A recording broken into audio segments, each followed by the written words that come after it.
আমরা মহান আল্লাহর কাছে শুকরিয়া আদায় করছি যে মহান রব আমাদেরকে 2026 সালের নববর্ষগুলোর উপকরণ তৈরি করা এবং আজকের এই মোড়ক উন্মোচনের মধ্য দিয়ে সারা দেশে আমাদের নববর্ষের প্রকাশনাগুলোকে ছড়িয়ে দেওয়ার যে উদ্বোধনী প্রোগ্রাম, এই প্রোগ্রামের আয়োজন এবং আমরা সামিল হতে পেরেছি, এজন্য আল্লাহর কাছে শুকরিয়া আদায় করছি আলহামদুলিল্লাহ। দুরূদ ও সালাম পেশ করছি বিশ্ব মানবতার মুক্তিদূত আমাদের প্রিয় নবী হযরত মুহাম্মদ মুস্তাফা সাল্লাল্লাহু আলাইহি ওয়াসাল্লামের প্রতি। আমরা আমাদের শহীদ ভাইদেরকে স্মরণ করছি, দোয়া করছি।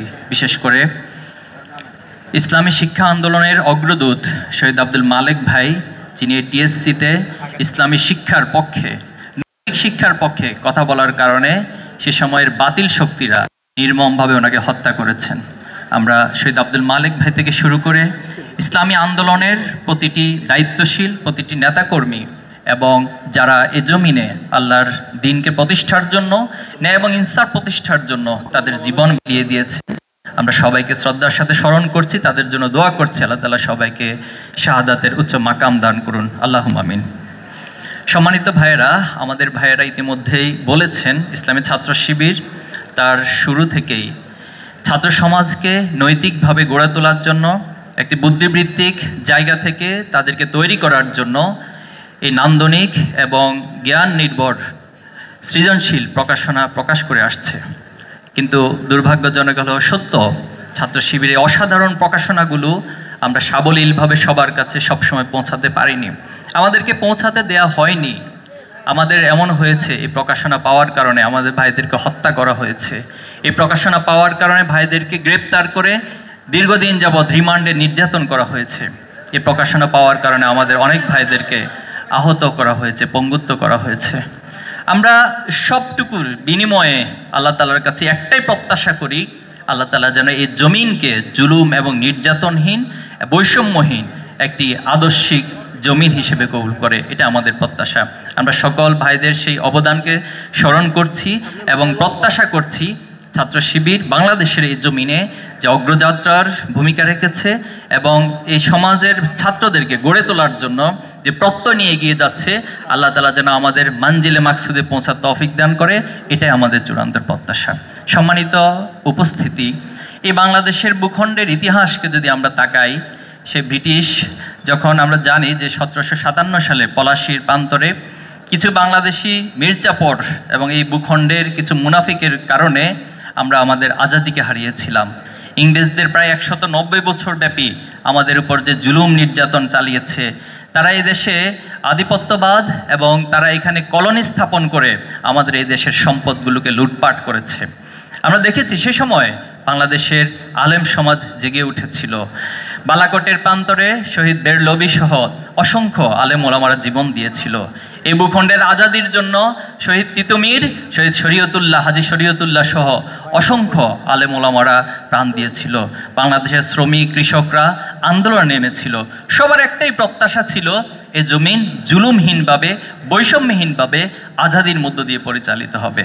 কিন্তু বারবার এই ভূখণ্ডের স্বাধীনতা পেয়েছি, কিন্তু সে স্বাধীনতা ধরে রাখা যায়নি। সে স্বাধীনতার স্বপ্নভঙ্গ হয়েছে। আমরা দেখেছি 1947 সালে যখন ব্রিটিশদের কাছ থেকে এই জমিন মুক্ত হলো, তখন দ্বিজাতি তত্ত্বের ভিত্তিতে পাকিস্তান রাষ্ট্র সৃষ্টি হলো এবং সেখানে কথা ছিল মুসলিম যে আদর্শ, মুসলিম সত্তার ভিত্তিতে পাকিস্তান রাষ্ট্র পরিচালনা হবে, একটি আদর্শিক রাষ্ট্র পরিচালনা হবে। কিন্তু দুর্ভাগ্য হচ্ছে, যারা এই রাষ্ট্রের নেতৃত্বে এসেছিল, তারা এই রাষ্ট্রকে, তারা না ইসলাম সম্পর্কে সম্যক ধারণা রাখতো, না আদর্শিক কোনো রাষ্ট্র সম্পর্কে ধারণা ছিল। পরবর্তী আমরা দেখতে পেলাম সেখানেও বৈষম্যের নতুন নতুন তত্ত্ব এসে হাজির হলো। নতুন লেবাসের মধ্য দিয়ে বৈষম্য এবং স্বৈরাচারী মনোভাব পাকিস্তানি শাসকদের মধ্যে লক্ষ্য করেছি। তারই ধারাবাহিকতায় 1971 সালে আমাদের এ জমিনের কৃষক, শ্রমিক, মজুর, ছাত্র জনতা সকলে জীবন দিয়ে স্বাধীনতা অর্জন করেছে। কিন্তু এখানেও আবার দুর্ভাগ্যের বিষয় হলো, পার্শ্ববর্তী একটি রাষ্ট্র তার আধিপত্যবাদ নীতির আলোকে আমাদের এই ভূখণ্ডকে স্বাধীন থাকতে দেয়নি। আমাদের সংবিধানে ধর্মনিরপেক্ষ মতবাদকে অন্তর্ভুক্ত করে মূলত ইসলাম বিদ্বেষকে ছড়ানো হয়েছে এবং ইসলাম বিদ্বেষ ছড়িয়ে তারা তাদের যে এজেন্ডা, তারা এই দেশের কিছু তাদের দালালদেরকে দিয়ে সে এজেন্ডা বাস্তবায়ন করেছে। শেখ মুজিব, যিনি স্বাধীনতার আগে অনেক জনপ্রিয়তা অর্জন করেছিল ভাষণ দিয়ে, শুধুমাত্র ভাষণ দিয়ে একটি রাষ্ট্রকে পরিচালনা করা যায় না। একটি রাষ্ট্রকে পরিচালনা করার জন্য নেতৃত্বের গুণাবলী থাকতে হয়, সততা থাকতে হয়, নৈতিকতা থাকতে হয়। সে জায়গায় শেখ মুজিব ব্যর্থ হয়েছেন। আমরা দেখেছি তিনি স্বাধীনতার পরে এই দেশকে বাকশাল কায়েমের মধ্য দিয়ে একদলীয় শাসনের দিকে ঠেলে দিয়েছেন এবং সকল দল মত নির্বিশেষে সবাইকে দমন করে তিনি রক্ষী বাহিনীর মাধ্যমে এ দেশকে শাসন করার চেষ্টা করেছে।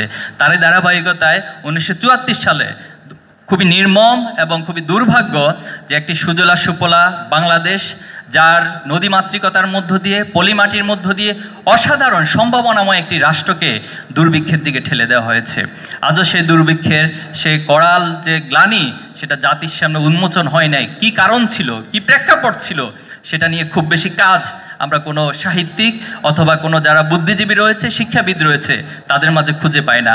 আমি আশা করব সেই দুর্ভিক্ষের কারণ কি ছিল এটা আগামী প্রজন্ম অবশ্যই উদ্ঘাটন করবেন এবং ভবিষ্যতের জন্য শিক্ষা গ্রহণ করবেন। তারই প্রেক্ষাপটে আমরা দেখেছি যে এই যে জুলুম নির্যাতন আবার নতুন মাতৃকতা, নতুন পোশাকে আবির্ভাব হয়েছে। এখানে সেনা অভ্যুত্থানের মধ্য দিয়ে শেখ মুজিবকে পরবর্তীতে এই রাষ্ট্র থেকে সরিয়ে দেওয়া হয়েছিল এবং এরপরও আমরা দেখেছি একটা অস্থিরতাময় সমাজ, রাজনৈতিকভাবে অস্থিরতা, অর্থনৈতিকভাবে অস্থিরতা বিরাজ করেছিল। এই এমন একটি পরিবেশে ইসলামী ছাত্র শিবিরের কতিপয় ভাই ঢাকা বিশ্ববিদ্যালয়ের কেন্দ্রীয় জামে মসজিদে একত্রিত হয়েছেন। তাদের সকলের চোখে মুখে স্বপ্ন ছিল, তাদের অন্তরের মধ্যে সাহস ছিল, তাদের কাজের মধ্যে অদম্য স্পৃহা ছিল। তাদের সকলের একটাই আশা প্রত্যাশা ছিল যে জমিন থেকে সত্যিকার অর্থে জুলুম এবং নির্যাতনের মূলোচ্ছেদ হবে, এ জমিনের মানুষগুলো তাদের প্রকৃত আজাদী উপভোগ করবে। সে ধারাবাহিকতা ঢাকা বিশ্ববিদ্যালয়ের কেন্দ্রীয় জামে মসজিদে 1977 সালের 6 ফেব্রুয়ারি ইসলামী ছাত্র শিবির যাত্রা শুরু করেছিল। প্রিয় উপস্থিতি, ছাত্র শিবিরের এই যাত্রা অনেক বেশি কঠিন ছিল আমাদের জন্য কখনোই সুখকর ছিল না। আমাদের সামগ্রিক কাজের যে সফলতা, এটি একটি পক্ষ কখনোই সহ্য করতে পারেনি। সেটা আমরা দেখেছি আইয়ামে জাহেলিয়াতে আল্লাহ রাসূলুল্লাহ সাল্লাল্লাহু আলাইহি ওয়াসাল্লাম যখন সমাজকে গঠন করার জন্য এগিয়ে গিয়েছেন, এই সমাজের যুবকদেরকে সাথে নিয়ে সমাজ গড়ার কাজে তিনি ব্যস্ত হয়েছেন, তিনি সমাজ গড়ার কাজে উদ্যোগ নিয়েছেন, তখন একটি পক্ষ দাঁড়িয়ে গেল আল্লাহ রাসূলুল্লাহ সাল্লাল্লাহু আলাইহি ওয়াসাল্লাম বিরোধিতায়। ইন দ্য সেম ওয়েতে আমাদেরকেও বাধা বিপত্তির মধ্য দিয়ে এই পথ পাড়ি দিতে হয়েছে। আমাদের প্রথম কেন্দ্রীয় সভাপতি শহীদ মীর কাসেম আলী ভাইকে নির্মমভাবে হত্যা করা হয়েছে। তিনি বাংলাদেশের জন্য একটি বড় সম্পদ ছিল। তিনি বাংলাদেশের অর্থনীতিকে একটি আমূল পরিবর্তনের দিকে নিয়ে যাচ্ছিলেন, কিন্তু দুর্ভাগ্য যে এই রত্নকে খুনি হাসিনা বিচারিক হত্যাকাণ্ডের মাধ্যমে নির্মমভাবে হত্যা করেছিল। আপনি নিঃসন্দেহে জানেন, যখন ট্রাইব্যুনালে তথাকথিত বিচারিক হত্যাকাণ্ডের মধ্য দিয়ে যুদ্ধ অপরাধের নামে বিচার শুরু করা হয়েছে, তখন আমাদের শহীদ মীর কাসেম আলী ভাই দেশের বাইরে অবস্থান করেছিলেন।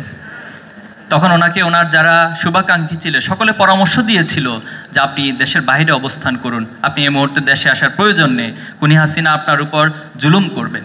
কিন্তু আমাদের মীর কাসেম আলী ভাই বলেছিলেন যে আল্লাহর আমার জন্য যেখানে মৃত্যু লিখে রেখেছেন সেখানে আমার মৃত্যু হবে। আমি 1977 সালে 6 ফেব্রুয়ারি ঢাকা বিশ্ববিদ্যালয়ের কেন্দ্রীয় মসজিদে যে যাত্রা শুরু করেছি, আমি আমার সেই যাত্রার পথে অবিরাম হেঁটে যাব। সে সফলতার জন্য যদি আমার জীবন দিতে হয় আমি সেটাও দিব। বাস্তবিক পক্ষে সেটাই হয়েছে। তিনি ফিরে এসেছেন এবং তিনি শাহাদাতের মৃত্যুর মধ্য দিয়ে এই বাংলাদেশকে, পৃথিবীবাসীকে দেখিয়ে দিয়েছেন কিভাবে নিজেদের ঈমানকে, নিজেদের বিশ্বাসকে, নিজেদের স্বপ্নকে লালন করে জীবন দিতে হয়। সম্মানিত উপস্থিতি, আমাদের দ্বিতীয় কেন্দ্রীয় সভাপতি বাংলাদেশের অন্যতম বুদ্ধিজীবী ছিলেন, তাকেও বিচারিক হত্যাকাণ্ডের হত্যা করা হয়েছে।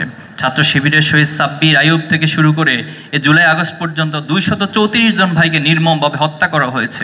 সকলের অপরাধ একটাই ছিল, তারা এই সমাজকে ভালো করার চেষ্টা করেছে। এই সমাজের ছাত্রদেরকে সৎ, দক্ষ, দেশপ্রেমিক করে গড়ে তোলার স্বপ্ন তাদের দেখেছিল। এই অপরাধেই আমাদের ভাইদেরকে নির্মমভাবে হত্যা করা হয়েছে। আমাদের ভাইদেরকে হত্যা করে চোখ তুলে নেওয়া হয়েছে। আমাদের ভাইদেরকে হত্যা করে তাদের লাশগুলো গুম করে ফেলা হয়েছে।